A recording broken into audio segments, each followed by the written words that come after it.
السلام علیکم ورحمۃ اللہ وبرکاتہ۔ قنوت نازلہ۔ قنوت نازلہ کے احکام۔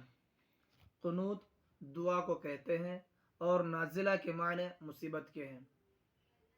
جب مسلمانوں پر کوئی عام مصیبت آ جائے، مثلا کفار کی طرف سے مسلمانوں پر عمومی طور پر ظلم و ستم ہونے لگے، تو ایسے موقع پر قنوت نازلہ کا پڑھنا صحیح اور معتبر روایات سے ثابت ہے۔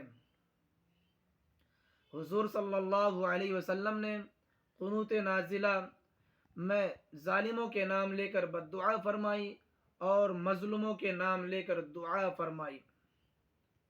بیر معونہ کے موقع پر جب 70 صحابہ کرام کو دھوکہ دے کر شہید کر دیا گیا، تو اس وقت 1 مہینہ تک مسلسل حضور صلی اللہ علیہ وسلم نے قنوت نازلہ پڑھی۔